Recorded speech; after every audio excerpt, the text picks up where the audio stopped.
সামনে মঙ্গলবার বিয়ের কথা চলছে আমার। তুমি কি চাও?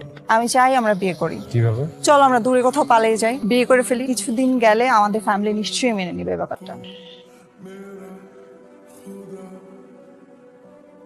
কি হয়েছে? একটু সময়ের জন্য মনে হয়েছিল তুমি আসবা না। কেন আসবো না আমি? I love you. আমি আরো বেশি। 11:30 বাস মিস করবো আমরা আসলে। এত তাড়া কিসের? তোমাকে দেখতে দাও। জানো, আমার নিজেকে অনেক লাকি মনে হচ্ছে। তুমি আমার কথা বিয়ের জন্য রাজি হয়ে গেছো। আমার এত বেশি ভালো লাগছে।